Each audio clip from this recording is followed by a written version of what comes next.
Good evening. My name is Pam Schultz, and I'm a member of the League of Women Voters, Jackson area. I welcome you to this online forum co-sponsored by the Jackson area and Washtenaw County chapters of the League of Women Voters, featuring Democratic candidates for Michigan House District 47. The candidates will be on the ballot in the primary election on Tuesday, August 2nd. The League of Women Voters works to expand voter rights and educate voters. We're a nonpartisan organization and are providing this forum as an opportunity for candidates to express their views related to their candidacy. Statements expressed by the candidates are neither endorsed nor opposed by the League.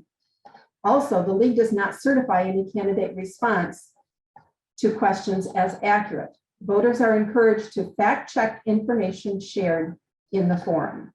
We bring you tonight's forum because we believe deeply that respectful sharing of views on community issues is vital to the functioning of American democracy. Our moderator this evening is Jeff Smerick, who will explain the format and get us started. Thank you, Pam. And now it's my honor to introduce the Democratic primary candidates running for the Michigan House of Representatives, District 47, James Johnson Jr. and Carrie Rheingans. Thank you, Mr. Johnson and Ms. Rheingans, for participating in this forum. The forum will have the following format this evening. Each candidate will have an opening statement of up to 1 minute. Each candidate will have a closing statement of up to 90 seconds. In between, I will ask questions which came from the community. Each question will be read once and not repeated unless requested. Candidates, you will have 2 minutes, 2 minutes please, to respond to each question. At appropriate times, our timer will raise a sign on her screen indicating the time you have remaining, 30 seconds, and then stop. If you have used up your time, you will be allowed to finish your sentence, and then your microphone will be muted, so the other candidate has an equal opportunity to participate. The candidates will begin speaking in alphabetical order by last name. Both candidates will have an opportunity to be the first or second to answer the questions. We're now ready for your opening statement, Mr. Johnson.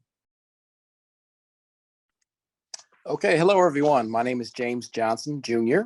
and I'm a candidate running for HD 47 House of Representatives. My current position, I work for the International Brotherhood of Electrical Workers. I've been there 22 years. I am currently the organizer for the local, the political coordinator, and the registrar. And my nightly activities after work, I sit on 5 different commissions for the city of Jackson. And I'm also vice chair of the United Way board that covers Jackson, Lansing, Battle Creek, and Kalamazoo. Some of the things that are key in my heart are supporting the rights of the LGBTQ community, of color, everyone to be represented equally with equality. Also, the infrastructure from K-12 schooling to going green with solar energy, repealing the right to work, and reinstating prevailing wage. Thank you. Thank you, Mr. Johnson. And now, Ms. Rheingans, may we have your opening statement?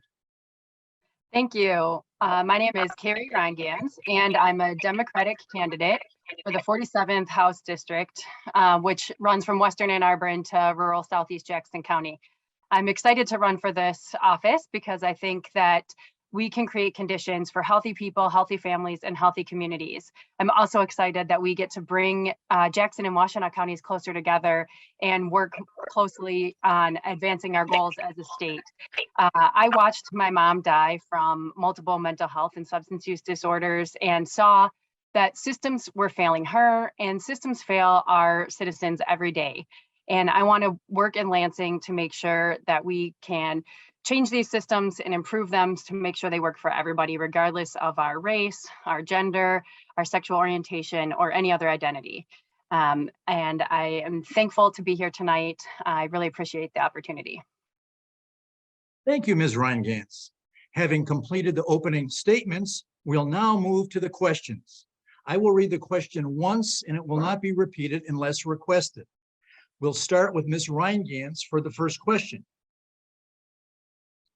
As a result of the 2022 redistricting, it's possible that there may be a shift in the composition of the Michigan legislature. On what two significant issues do you think the legislature could reach a new consensus?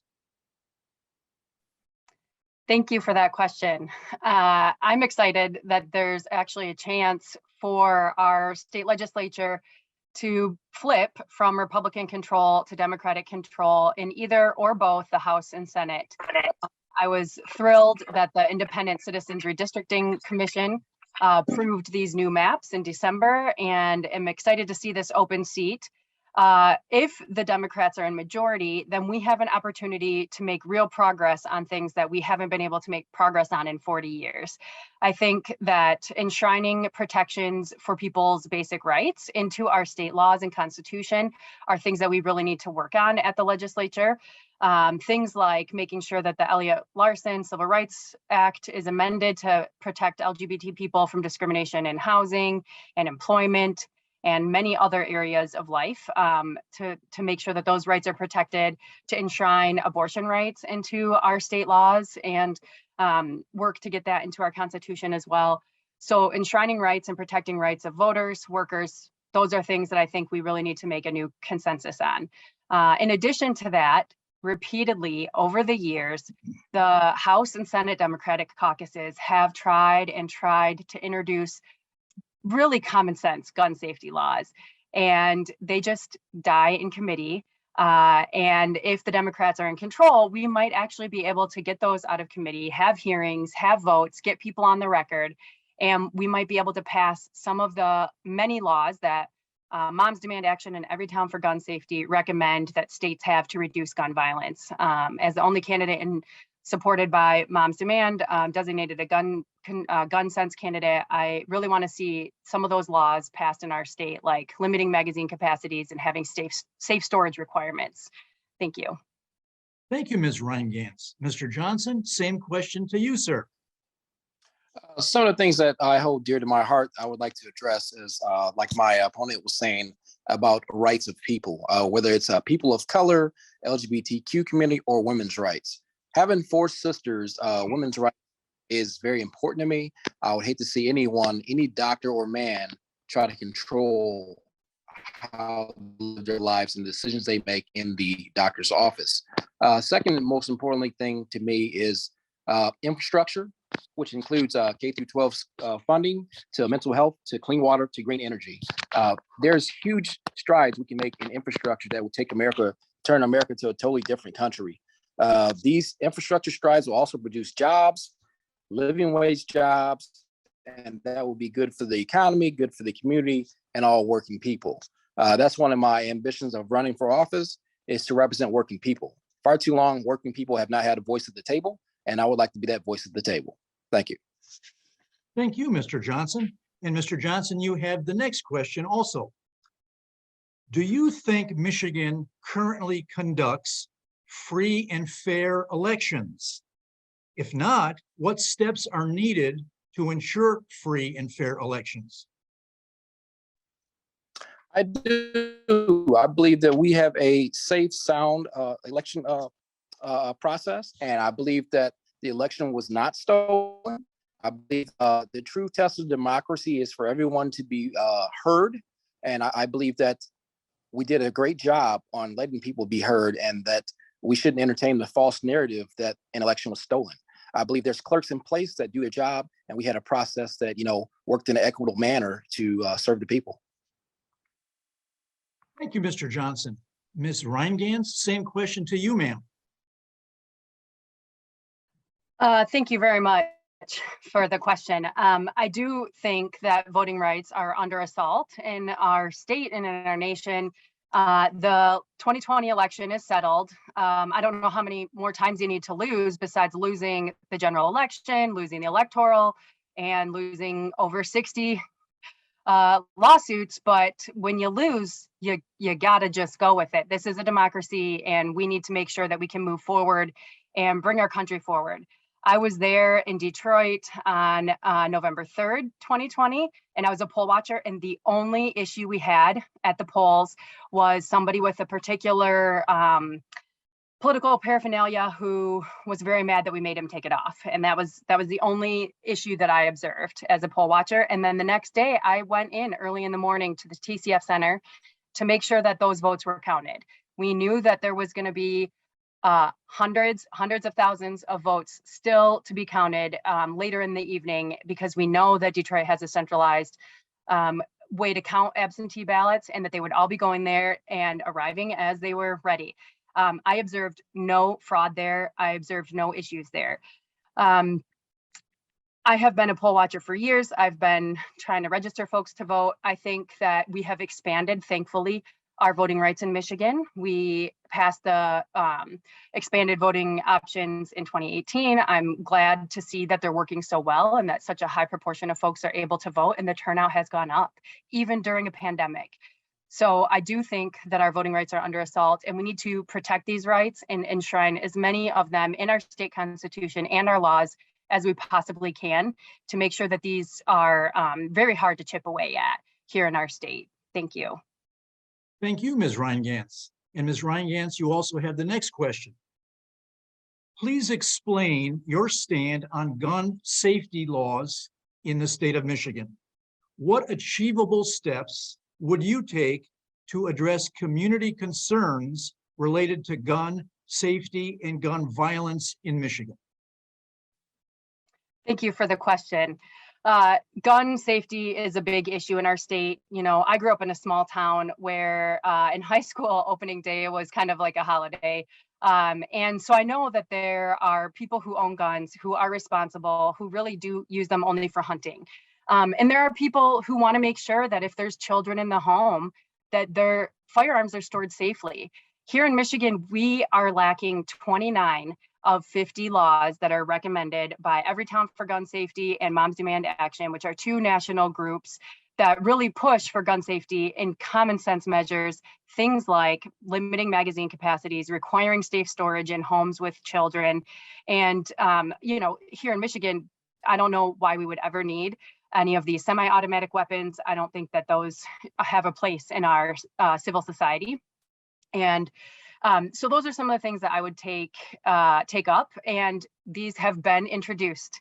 These have been introduced years and years now by the House and Senate Democratic caucus. There's even a gun safety caucus within Michigan's legislature because they have been working on this for so long. And so I do think that even many Republicans would want to work on some of these common sense issues. And I know that they want to partner, and I want to partner with them as well, and hear what folks have to say as far as prioritizing which ones we should be able to work on first. As I said before, as the only candidate in this race that's been designated a gun sense candidate by Moms Demand Action, I really do want to push for these common sense, achievable legislative laws and regulations here in our state. Thank you. Thank you, Ms. Rheingans. Mr. Johnson, same question to you, sir. Okay, first off, I am outraged at the amount of violence that's happened in this country. No one should have to be worried about sending their child to school, going to church, going to a store, or anything. That's not freedom in America. Some of the things I would like to take up and demand for would be to close the gun show loophole, ban military-style weapons and large-capacity ammunition magazines, enact a red flag law that allows for the temporary removal of firearms from the individual who may represent a danger to themselves or others, require gun owners to store their weapons safely and provide criminal penalties if failure to safely store a firearm results in injury or death, allow civil lawsuits to be brought against the firearm manufacturers and dealers. I will be relentless in the battle for this, for common sense gun safety, and because everyone deserves a bright future, no one inhumanely cut short due to political greed or inaction. I will work with the Republicans and Democrats to pass stiff gun control to keep our society safe. Thank you. Thank you, Mr. Johnson. And Mr. Johnson, you also have the next question to start. Agriculture plays a large role in the economy of House District 47. How can the legislature support the agricultural industry to the benefit of all Michigan citizens? Well, first off, without agriculture and the farmers, there's no human life. We need them. They make our food.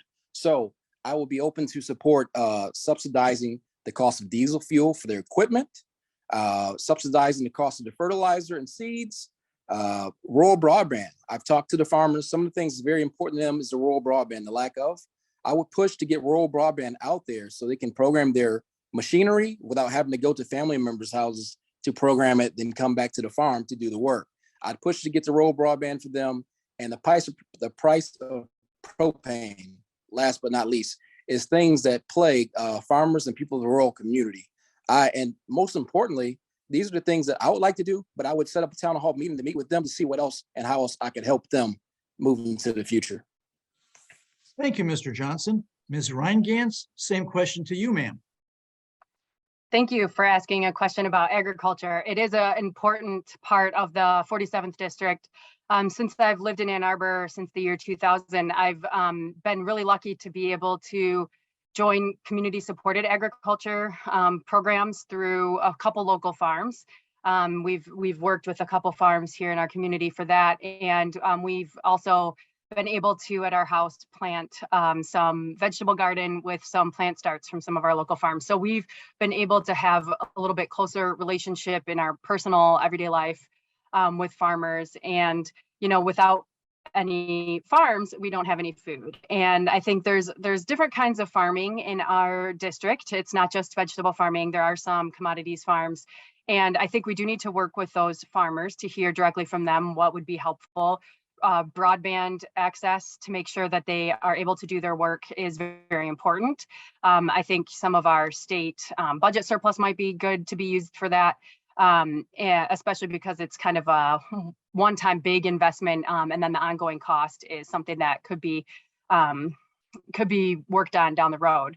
And we also have to balance our farming with our other community issues, right? So when I spoke to some farmers earlier this year and they were talking about really wanting to reduce climate effects and severe weather, which definitely impacts farmers, they want to increase the amount of renewable energy we use, but they were really preferencing perhaps geothermal, but really wind energy. And I would like to see that as much as possible in this district. Instead of, I don't know, in addition to solar could be in more urban areas on buildings, whereas the wind might be better suited for farmland. And then they could really make some money off that as well as what they're growing. Thank you, Ms. Rheingans. And Ms. Rheingans, you have the first of the next question. Please identify the top 3 concerns which residents of your District 47 have expressed to you. Describe the steps you would take to address one of those issues if you are elected.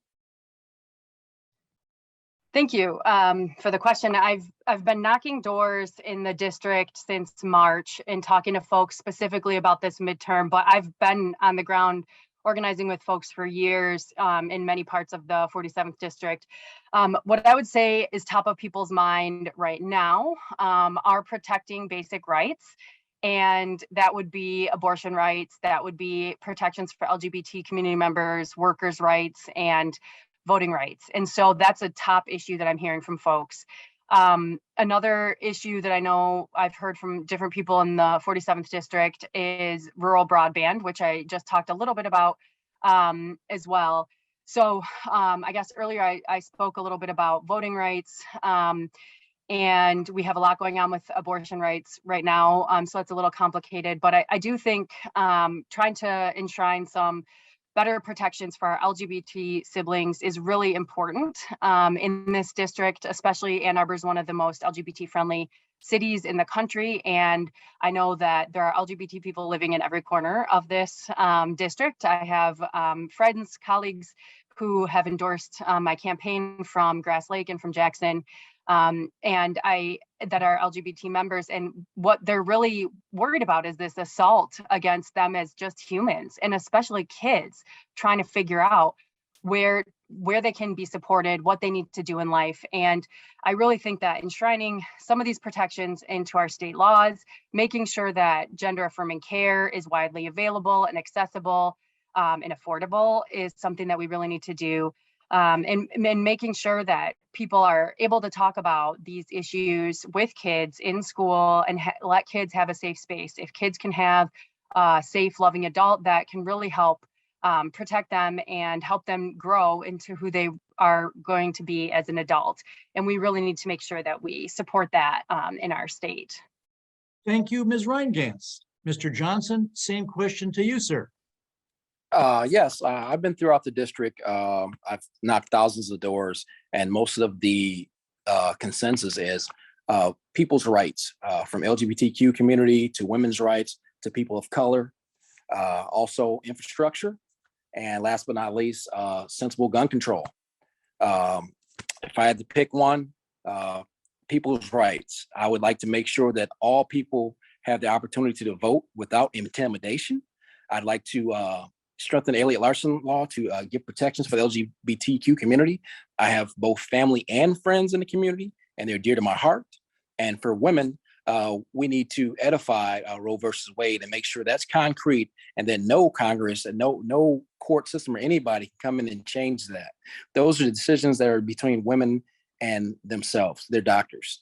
No one else has any business on giving them any kind of regulation with that. So those are some of the things that's important to me, and those would be the things that I would address right out the gate if I was to choose or have the ability to choose. Thank you, Mr. Johnson. And now we are going to start the last question in this interview, this candidate forum. The first question of the last question goes to you, Mr. Johnson. In 2020, coal and natural gas provided 59% of all electricity generated in Michigan. Should Michigan increase the percentage of electricity generated by renewable sources? If so, how can an increase in renewables be achieved? And how do we address environmental and aesthetic objections to wind turbines and solar panels? Okay, great. Yes, I think we need to push more renewable energy. But while we're here on that conversation, we need to talk about battery storage. In order to reduce our load off these powerhouses, we must increase the amount of renewable energy and advance the technology in battery storage. This is where this district comes in perfect. We have the rural community and we have the city, the urban. The urban city has the broadband that the rural community needs. And the rural community has the land that's needed for the renewable energies. I believe we can sit down together and collectively help both parts by adding solar to the buildings, rooftops of homes, businesses, carports, etc.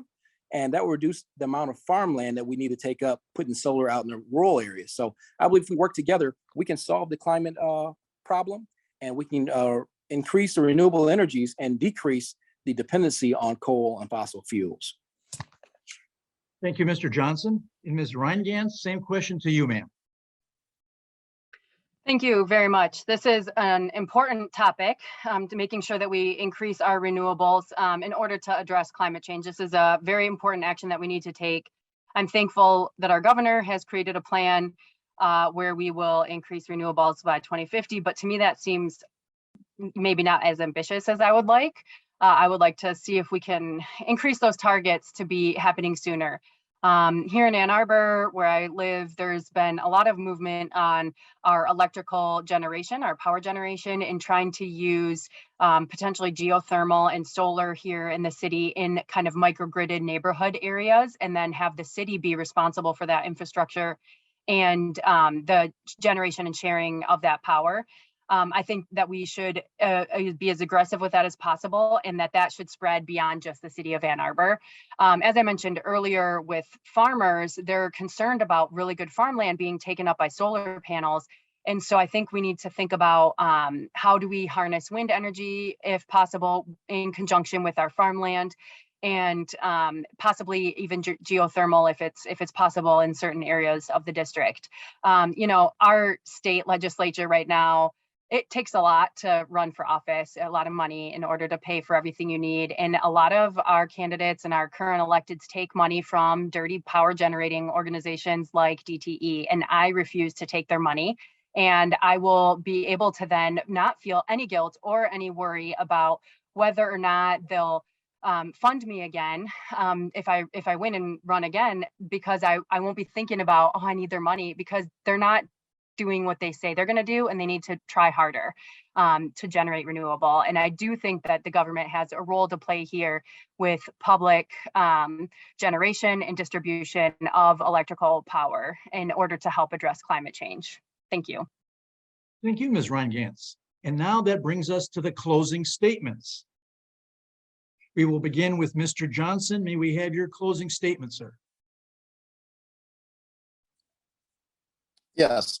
Hello, everyone. Thank you for your time and for allowing me to speak and get to know me.